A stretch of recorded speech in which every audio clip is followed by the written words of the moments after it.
새벽 2시 서울 골목길. 스웨덴에서 온 26살 여성이 혼자 카메라를 들고 걷고 있었습니다. 그녀가 라이브 방송을 켠 순간 눈물이 쏟아졌습니다. 왜 울었냐는 팔로워들의 질문에 그녀가 한 말. 오늘 이 영상에서 전부 공개합니다. 끝까지 함께 해주세요. 영상이 마음에 드셨다면 지금 구독 버튼과 좋아요 꾹 눌러주세요. 이런 이야기들을 계속 전해드리겠습니다. 그날 밤 에마는 서울에 온 지 사흘째였습니다. 여행자 커뮤니티에서 귀가 닳도록 들었던 말이 있었거든요. 서울은 새벽에도 안전하다고요? 에마는 반신반의했습니다. 세계 어느 대도시가 그럴 수 있겠냐고 생각했죠. 스웨덴 스톡홀름에서 자란 에마에게 밤 외출은 항상 긴장의 연속이었습니다. 이어폰을 꽂으면 안 됩니다. 어두운 골목은 피해야 하죠. 스마트폰을 손에 들고 걷는 것조차 조심해야 한다는 게 유럽 대도시 여성들의 기본 상식이었습니다. 혼자라는 것 자체가 이미 위험 신호였으니까요. 그런데 서울의 첫날부터 뭔가 달랐습니다. 새벽 1시가 넘어도 편의점에는 사람이 있었거든요. 포장마차에서는 웃음소리가 들렸습니다. 골목을 혼자 걷는 여성이 자신만이 아니었죠. 이 풍경이 너무 낯설어서 에마는 그냥 걷기로 했습니다. 새벽 2시가 넘도록요. 라이브를 켰을 때 팔로워들이 쏟아지듯 물었습니다. 지금 어디야? 새벽인데 혼자야? 무섭지 않아? 에마는 잠시 말을 멈췄습니다. 그리고 눈물이 흘렀습니다. 무서운 게 아니라서요. 평생 처음으로 밤에 걸으면서 무섭지 않았다는 게 오히려 이상하게 느껴졌다고 했습니다. 이게 핵심인데요.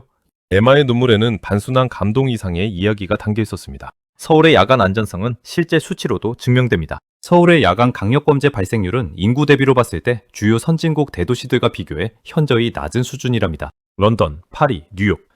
이 도시들에서 새벽에 혼자 걷는 여성 여행자는 드물죠. 직접 경험해본 사람들이 하나같이 놀라는 이유가 바로 여기 있습니다. 왜 서울은 다른 걸까요? 전문가들이 꼽는 첫 번째 이유는 도시의 구조입니다. 서울은 밤에도 사람이 있습니다. 편의점, 식당, 독서실, 노래방, PC방. 밤새 불이 꺼지지 않은 공간들이 도시 전체에 촘촘히 퍼져 있죠. 범죄학에서는 이걸 자연 감시 효과라고 부릅니다. 사람이 있는 곳에는 범죄가 줄어들거든요.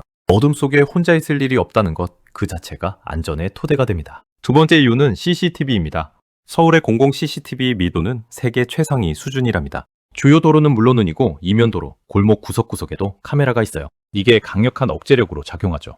실제로 CCTV 설치 이후 해당 지역 범죄율이 눈에 띄게 감소했다는 연구 결과도 있더라고요. 보이지 않지만 언제나 지켜보고 있다는 그 존재감이 거리의 분위기를 바꿔놓는 겁니다.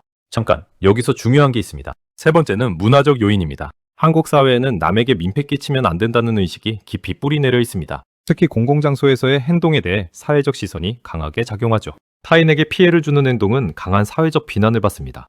이게 의식적이든 무의식적이든 행동에 영향을 미친다고 전문가들은 설명합니다. 단순히 법이 무서워서가 아니라 문화 자체가 타인을 배려하는 방향으로 작동하는 거예요. 에마가 걷는 골목마다 경험한 풍경이 있었습니다. 한 할머니가 혼자 손수레를 끌며 지나갔습니다. 새벽 2시예요. 에마가 카메라를 들이대자 할머니는 겁먹거나 경계하는 기색 없이 손을 흔들어줬습니다. 그냥 자연스럽게요.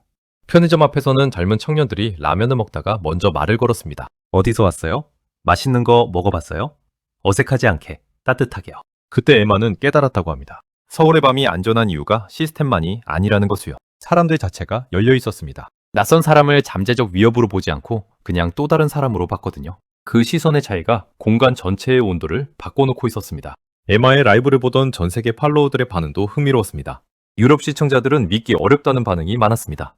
나라면 절대 못한다고요. 미국 시청자들도 마찬가지였죠. 개도시 새벽에 혼자 걷는 건 자신들에겐 상상도 못한다고 했습니다. 반면 한국 시청자들은 처음엔 의아해했습니다. 그게 그렇게 특별한 일이냐고요? 당연한 거 아니냐고요?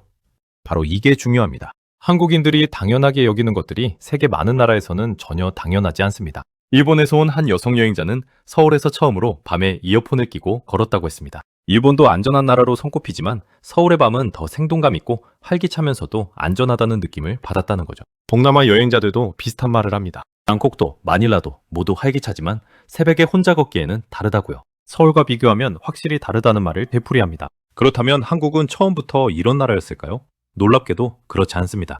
1980년대, 1990년대 한국의 치안 상황은 지금과 많이 달랐습니다. 민주화와 경제성장, 사회 안전망의 발전이 함께 이루어지면서 지금의 서울이 만들어진 겁니다. 치안 시스템의 고도화, 경제적 안정, 교육 수준의 향상. 이 세 가지가 맞물리면서 세계가 놀라는 수준의 안전한 도시가 탄생했죠. 저절로 된 것이 아니라 수십 년에 걸쳐 만들어진 결과라는 겁니다. 에마의 라이브는 그날 이후 바이럴이 됐습니다. 평생 처음으로 밤에 혼자 걸으면서 사람이 나타나도 무섭지 않았어요. 그냥 또 다른 사람이었어요. 이 짧은 말 한마디가 수백만 명의 마음을 건드렸습니다. 세계의 많은 여성들이 공감했기 때문입니다. 밤길을 걸을 때의 긴장감, 발소리가 들릴 때의 두려움, 혼자라는 취약함. 이게 서울에서는 느껴지지 않았다는 것이 얼마나 귀한 경험인지를 그녀의 눈물이 말해줬던 겁니다. 말로 설명할 수 없어서 눈물이 먼저 나온 거였죠. 한국인들에게 이 영상은 스스로를 돌아보는 계기가 됐습니다. 우리가 매일 당연하게 누리는 안전함이 전 세계 어디서나 당연하지 않다는 것을 새삼 깨달은 거죠. 밤에 혼자 편의점을 간다는 것, 새벽에 친구를 만나러 나간다는 것. 이 모든 일상이 사실 특별한 환경 위에 놓여 있다는 걸 우리는 너무 쉽게 잊고 살아갑니다. 에마는 그 이후로도 서울에 한 달을 더 머물렀습니다. 떠나는 날 이렇게 남겼습니다. 서울은 내가 처음으로 도시 안에서 사람을 신뢰하는 법을 배운 곳이라고요. 지금 이 영상을 보고 계신 분들이 서울에 살고 계신다면 오늘 밤 잠들기 전에 한번 생각해 보세요. 우리가 당연하게 여기는 이 안전함이 누군가에게는 평생 처음 경험하는 일일 수 있다는 것을, 그리고 그것이 가능한 나라에 살고 있다는 것이 사실 정말 대단하고 소중한 일이라는 거예요.